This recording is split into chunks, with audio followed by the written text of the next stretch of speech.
In this episode of Home Theater Geeks, I finish my coverage of CES 2026 with a few audio products. So stick around. Podcasts you love. From people you trust. This is TWiT.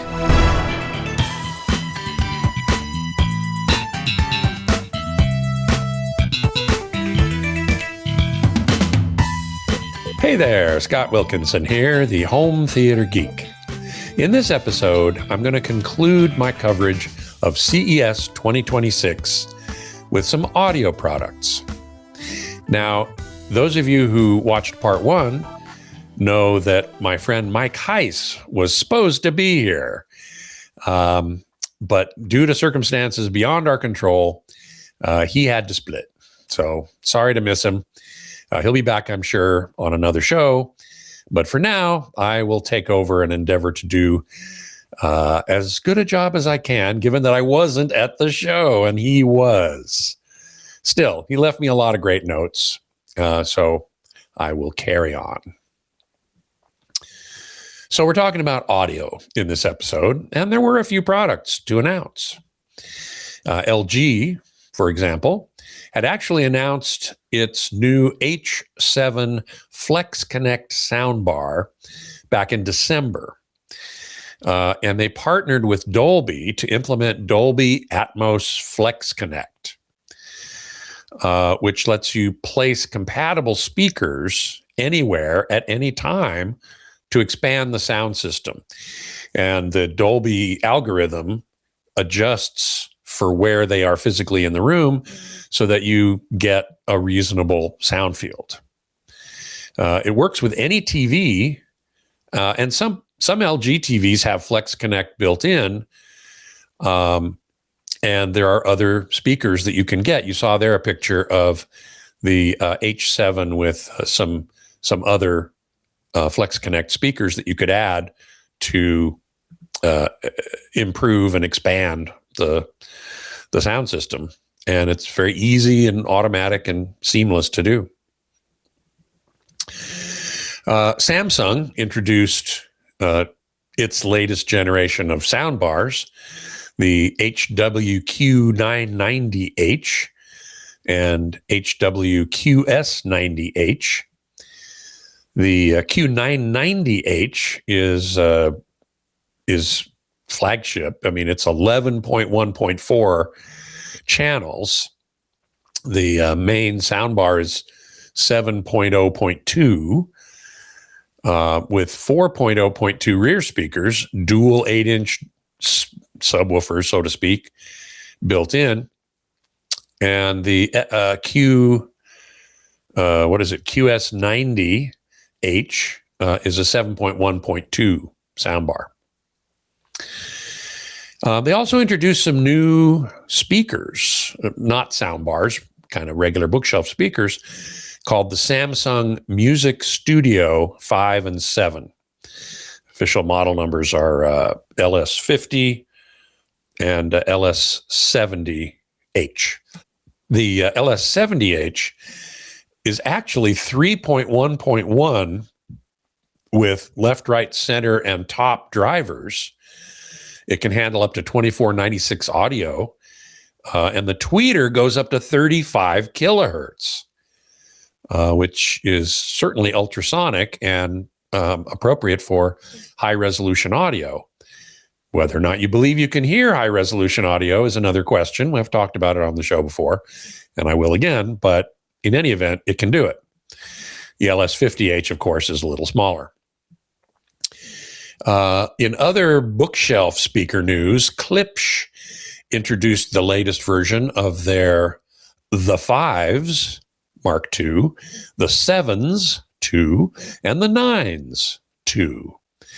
These are all powered speakers with Dirac live room correction built in. Now, the Dirac room correction is very well regarded. The one that's built into these speakers is of limited bandwidth. You can add the bass range for an extra fee if you have subwoofers.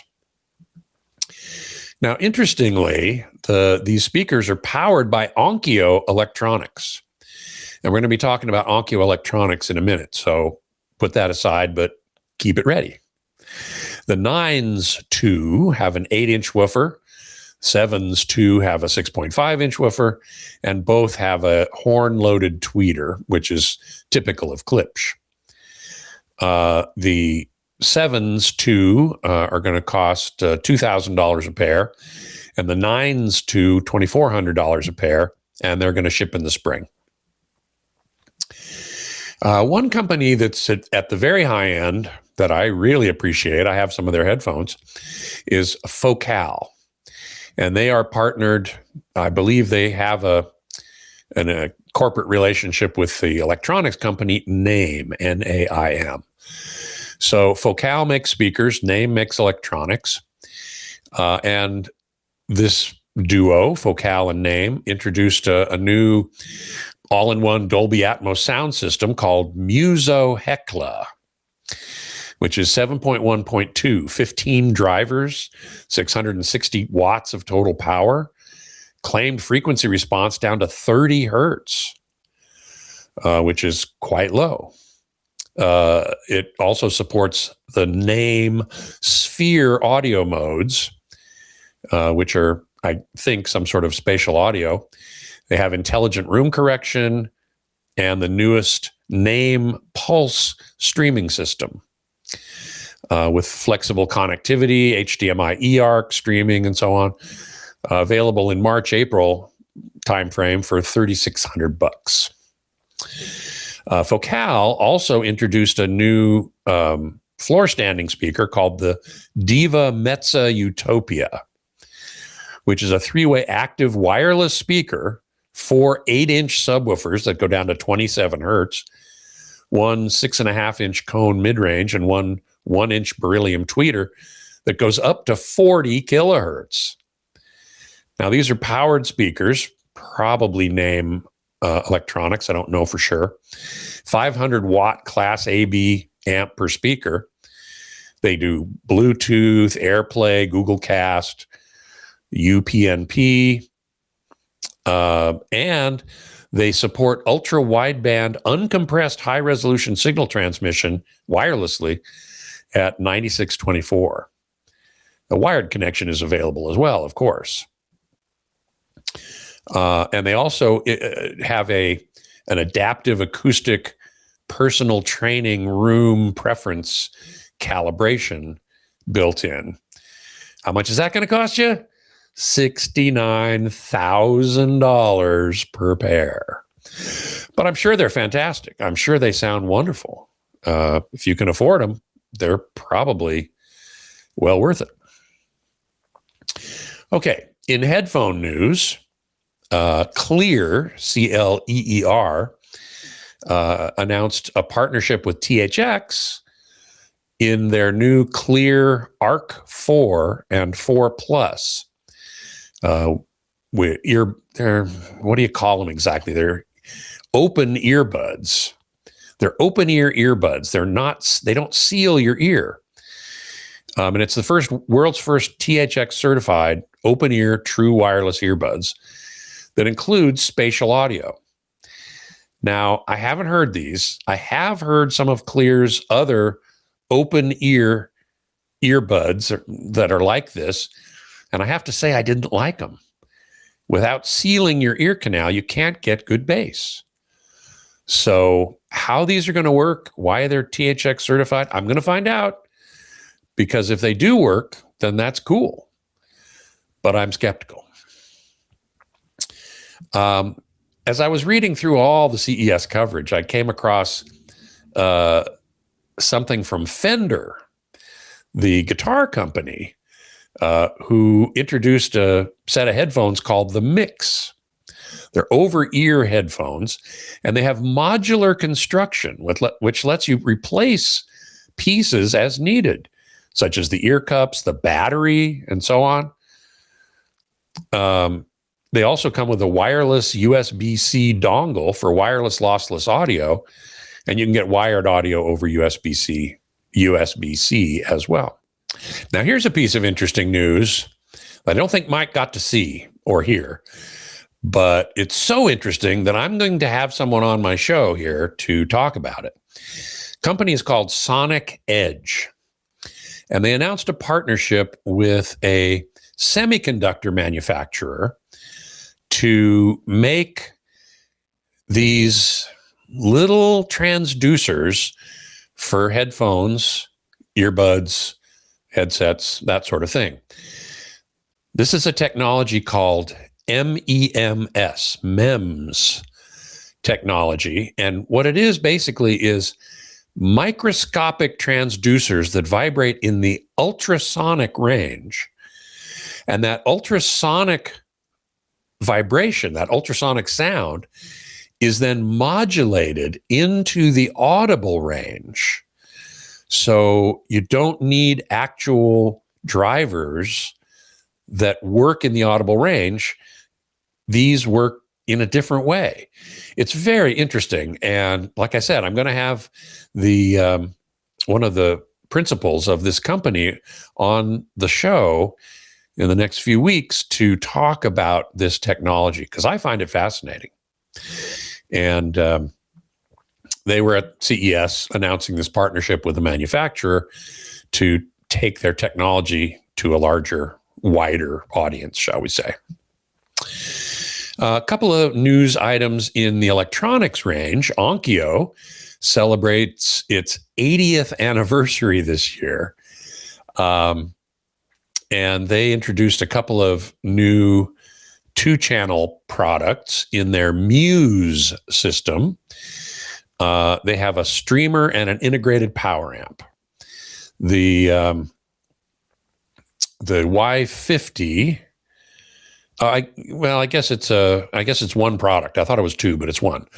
The Y50, $1,500, 250 watts, total power into 4 ohms. Well, it doesn't indicate if this is per channel or total. I'm guessing total. Class D amp, Bluetooth, Wi-Fi, analog inputs, 1 HDMI in and out. Oh, I see. They have 2 models. They have the Y50 and they have the Y40, which is $1,000 instead of $1,500, 125 watts into 4 ohms. So less power, but and also less expensive. I think that one also has only an HDMI eARC input, essentially. Doesn't have a separate HDMI in and out. And Marantz introduced a new preamp processor and a 6-channel power amp made in Japan. The AV30 preamp and processor is 11.4 channel, has 8K capable HDMI, Odyssey, and optional Dirac Live room correction. And the Amp 30, which is the power amp, is a 6-channel power amp, 200 watts per channel, with options for bi-amping, bridging the outputs.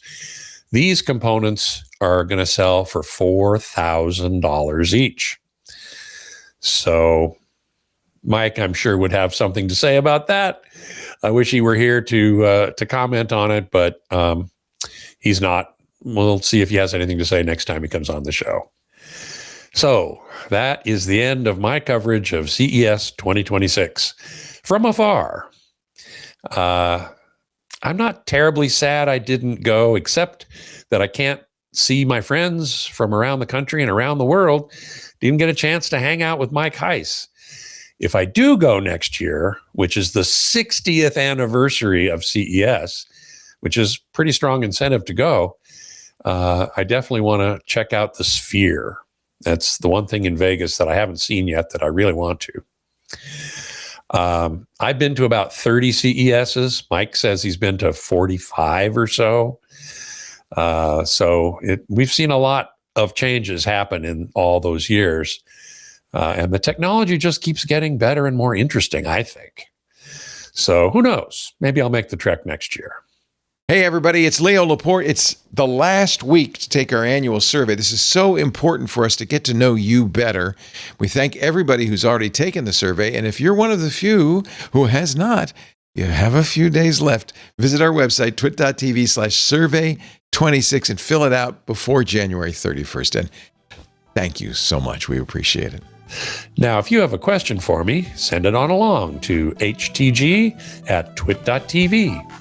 and I'll answer as many as I can right here on the show. And if you have a home theater that you're proud of, send me some pics, and maybe I'll feature it on the show. Until next time, geek out.